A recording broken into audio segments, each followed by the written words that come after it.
The Dharma, incomparably profound and exquisite, is rarely met with even in hundreds of thousands of millions of kalpas. We now can see it, hear it, accept and hold it. May we realize the true mind of the Tathagata.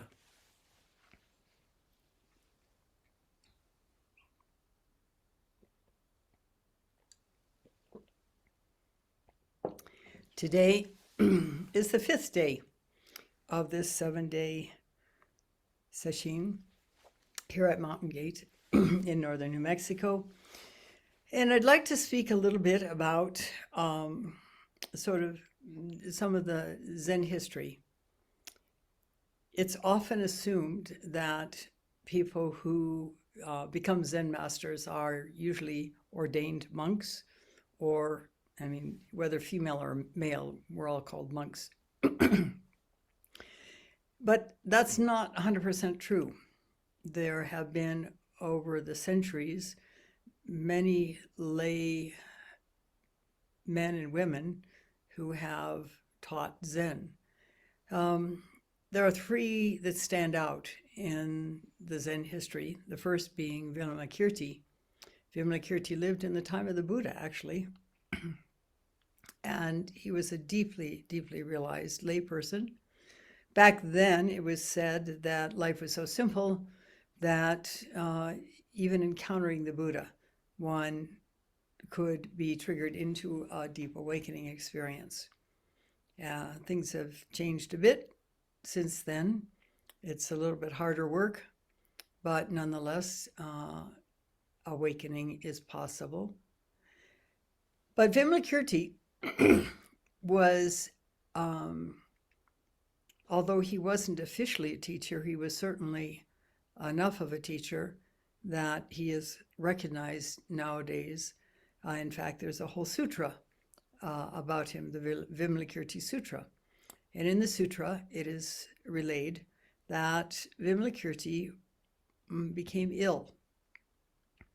And the Buddha asked his most senior disciples to go and inquire about Vimilakirti's health, knowing that it would become a provocative encounter that could very likely result in some deepening awakenings.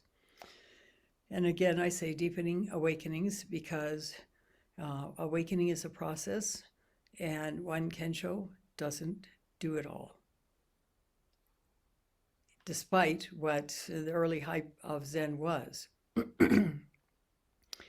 It's an ongoing process of letting go our conditioning, our assumptions about ourselves, our histories, and our attachments. And the more we let go, the deeper we are able to realize a truth. But that truth is very, very deep. Just as the ocean, in some cases, some locations, is miles deep. And when the bath escape and other deep sea diving specialized equipment goes down to explore, the further deep they go, the darker it is, until it's basically pitch black dark because it's so far away from light.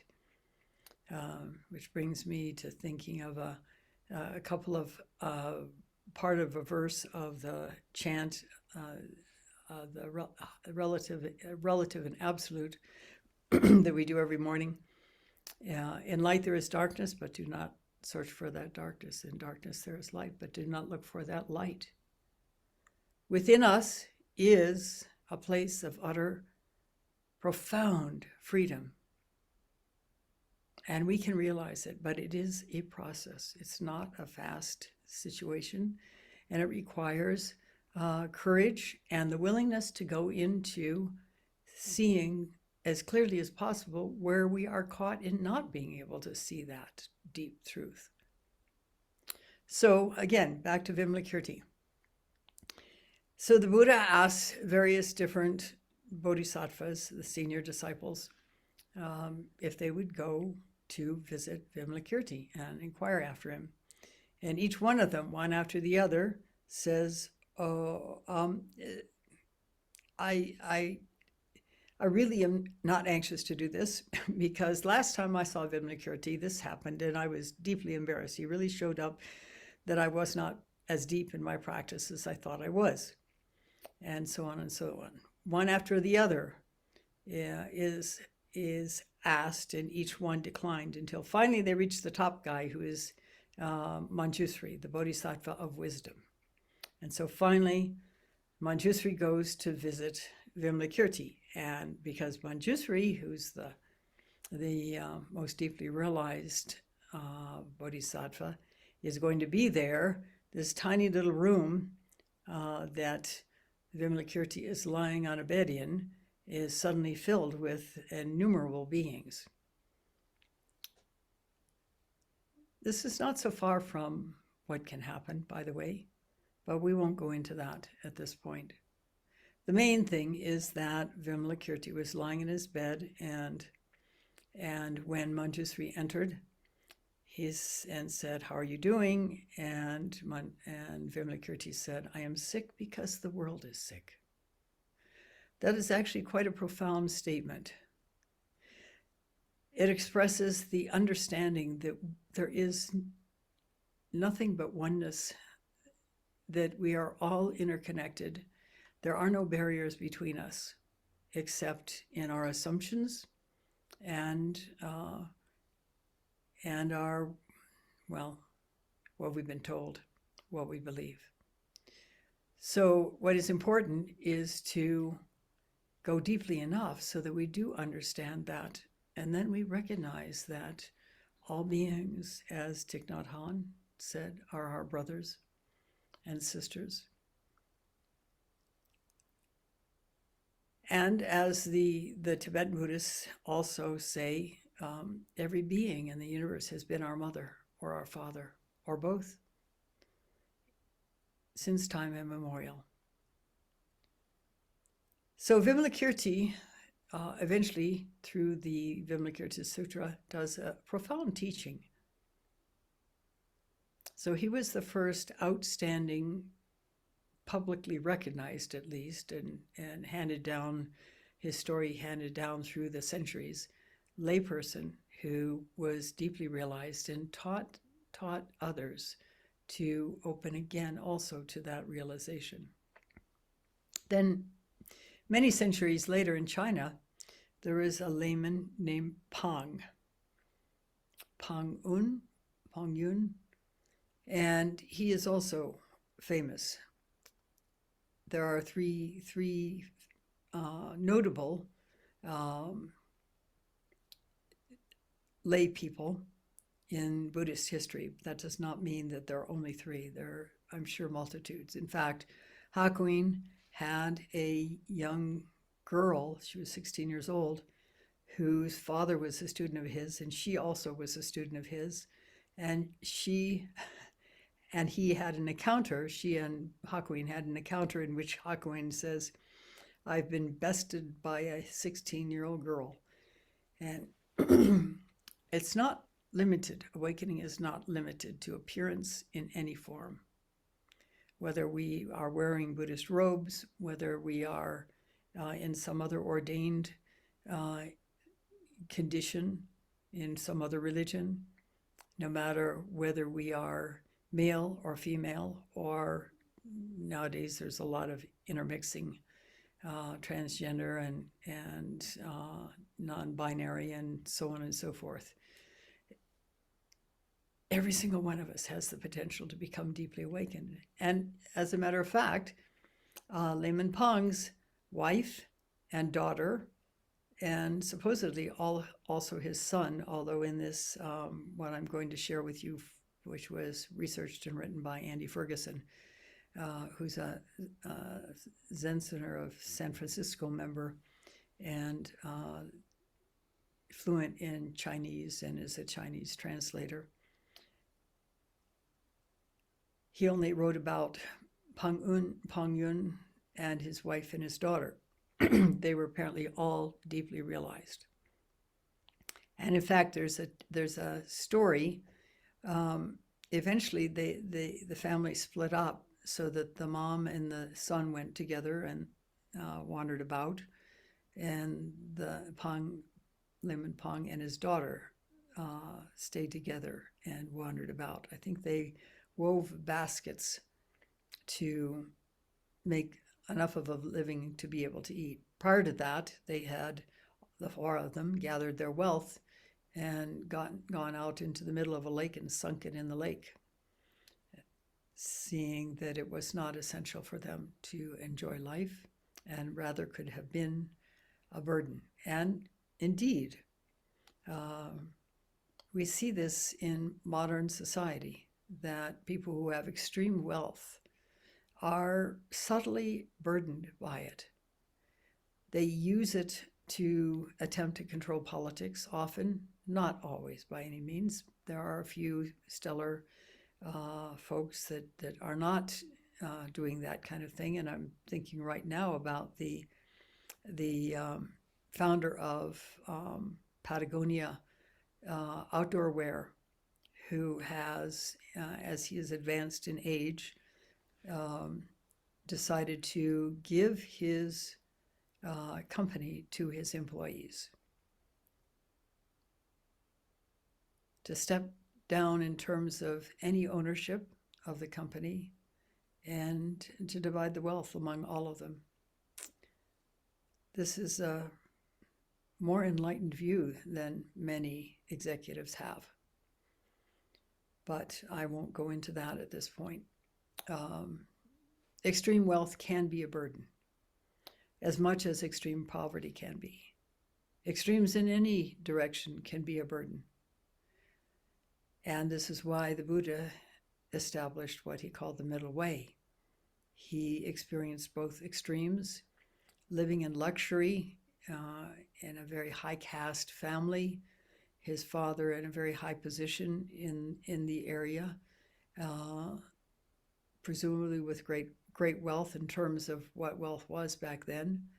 And then he chose to leave it all and go and live in the jungle with nothing but rags to dress himself in, and getting down to, history says, although we don't know that for sure, the story is that he got down to eating 1 grain of rice a day, which is not enough to sustain life. And when he began to realize that, he decided that there was a different way, and it was the middle way, and that he was not finding his answers either through wealth or through extremity, and so he would try a different tact, and that he came to awakening by going inward, which is what we all are needing to do if we want to come to awakening and become free of whatever we have. And it doesn't mean that if we're extremely wealthy, we will give our wealth away and sink it in the middle of a lake or an ocean or wherever. It means that we will be able to live in a way that doesn't grasp it, that doesn't cling to it, that most likely shares it, and it's a much more middle way of living. Let me share you now some of the stories that have to do with Layman P'ang, and I'm going to have to get to where it is in the, okay, here we are. Layman P'ang, his dates are 740 to 808, so he didn't live a huge long time like some people did. He was the most famous Zen master in Chinese history, and it talks about where he came from, and he studied and gained realization under both of the great teachers of his era, Shito and Mazu. Mazu is Baso Doitsu. And they were highly even recognized now as great teachers. P'ang Yung's wife and daughters were also Zen adepts, and stories about this entire lay household's attainment of the way are unique in the lamp records. Layman P'ang's friends included the famous nonconformist Zen adept Danja Chenran. He also was well acquainted with other celebrated Zenists of the era, such as Yao Shan, Lo Pu, and Yang Shan. In 785, P'ang Yun began studying under Shitoshi Chen. He soon attained a breakthrough, recognized by his teacher. That was in 785. But he didn't stop there.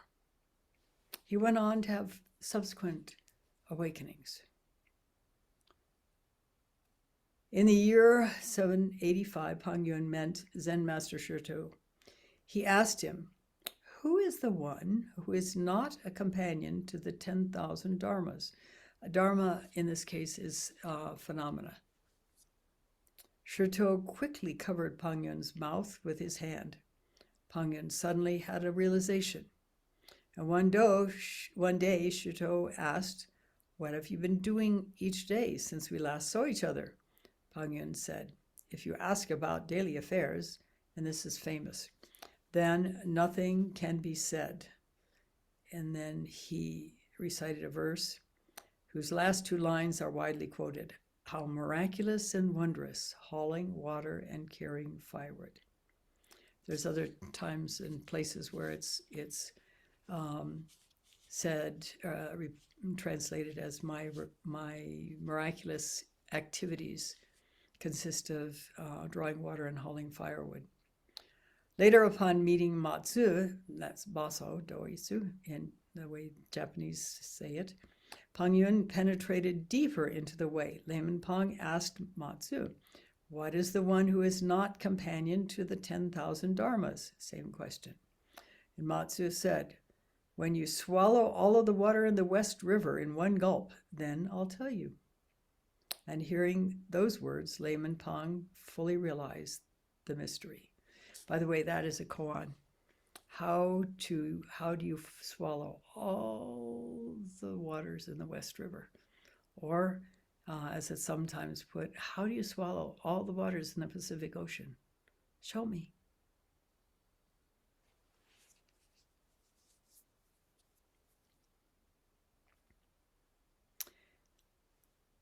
So then it continues on.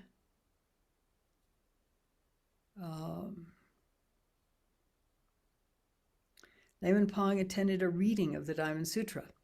When the speaker reached the phrase, "no self, no other," Layman P'ang called out, "Speaker, if there's no self and no other, then who is lecturing and who's listening to it?" The speaker was dumbfounded. Layman P'ang said, "I'm just a common person, but I'll offer you my crude understanding." And the speaker said, and this is to the speaker's,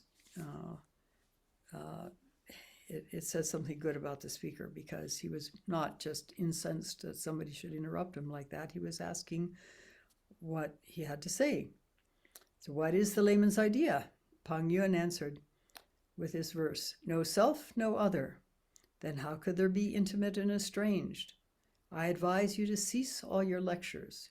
They can't compare with directly seeking the truth. The diamond wisdom nature erases even a speck of dust. Thus have I heard, and thus I believe, are but so many words." Can you take that in and recognize it? Its truth.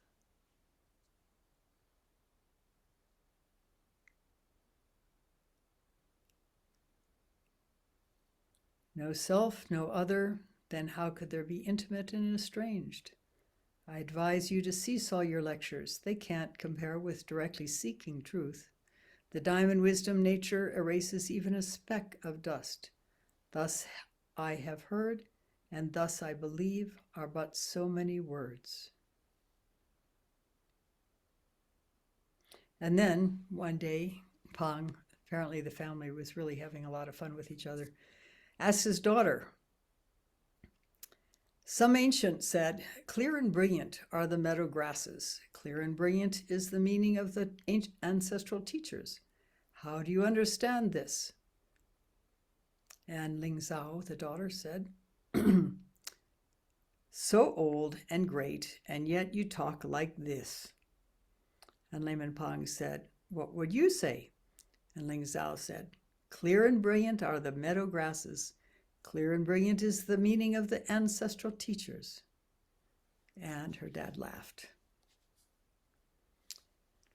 So this is before they dumped everything in the water.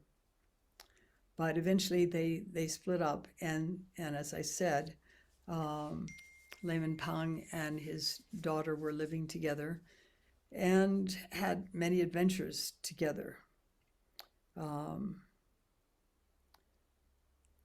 The father was still continuing to seek teaching, and there is the famous story where, and this is another koan, by the way.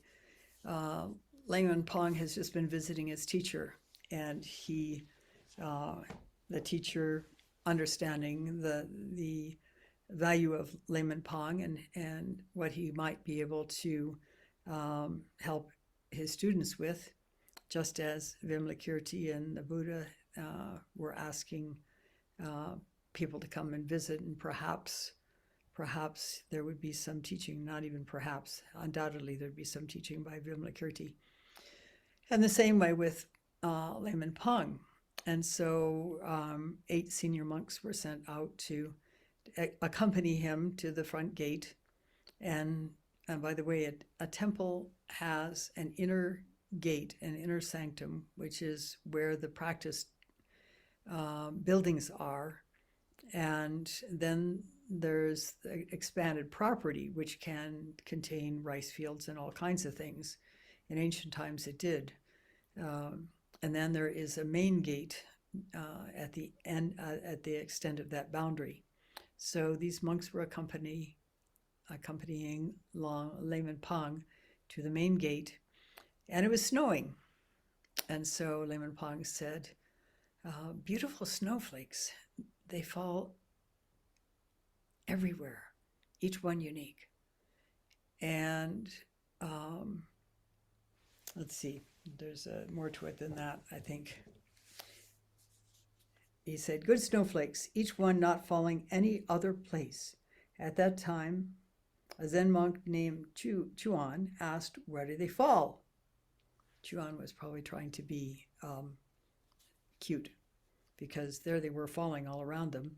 And he says, where do they fall? So the layman struck him. Chuan said, even a layman shouldn't act like that.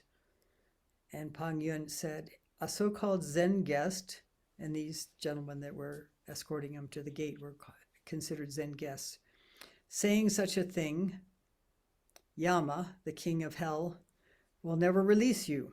Chuan said, what do you mean? P'ang Yun hit him again, saying, you have eyes like a blind man, and your mouth speaks like a mute. Later, Shui Do, another Zen master, said, when he asked the first question, I would have made a snowball and hit him with it, which actually is an appropriate answer to that question. So then, when Layman P'ang was about to die, he was getting quite a bit elderly, and he knew his time was coming soon. And so he asked his daughter to go outdoors and check out what the weather was, because he wanted to die when the sun was at noon. And so he said, go and let me know when the sun is at noon. And she went to the door, opened it, and said, the sun's at noon, but there's an eclipse. And Layman P'ang said, what? And went to look for himself. At which point, his daughter went and sat where he was going to be sitting when he died, and put her hands in gasho and died. And when Layman P'ang turned around and saw that's what had happened, he said, that daughter, she never did behave very well. And out of respect for that, he waited for another week, and then he died. It is something that can come from profound Zen practice, that erases all fear of death.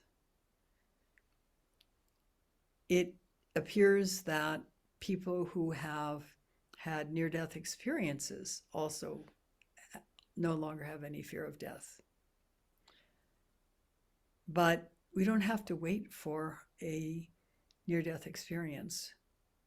That's a little dicey anyway. How do you get close enough but not too close?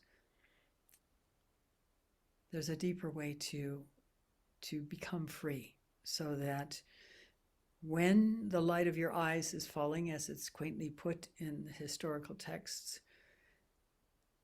it will be perfectly fine.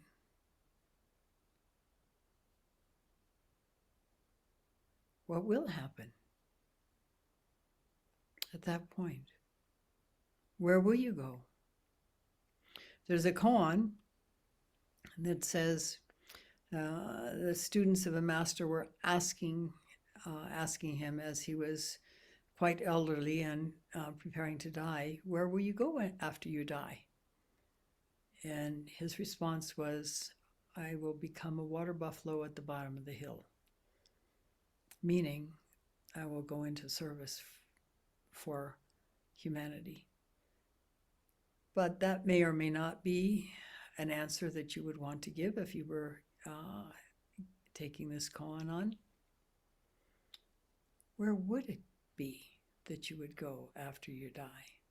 What about the dying process itself? This is what brought me into Zen practice. When everything in my life crashed and I had nothing left, nothing of anything I valued left. I wanted to die, but I felt that I didn't have the courage to kill myself, which now I'm rather grateful for, because my life has changed immeasurably in the positive directions as a result of not having done that. And I also know that to commit suicide is not a solution, because life is eternal, and you may exit one life and then you carry the burden of having to kill yourself, along with whatever it was you were trying to escape that you didn't resolve. But somebody handed me a book called The Wheel of Death, which was written by Roshi Kapleau. It was the second book, and he always abhorred the title, but that was the one that the publisher wanted, and so he was stuck with it. He wanted to have it The Wheel of Life and Death, but anyway, and that book is long, long out of print.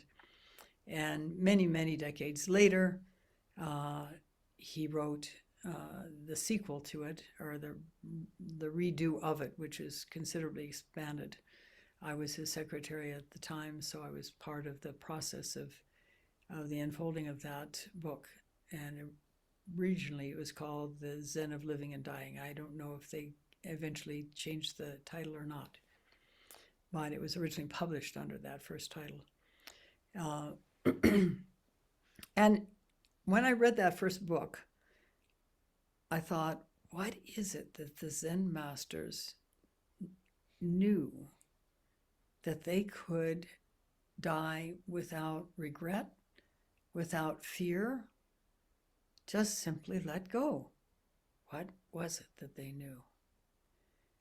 And what it is that they knew is what we can open to ourselves. That's available in our own lives, to open to that profound understanding, that profound freedom from an attachment to somebody who has to be, and who has to be in a certain way.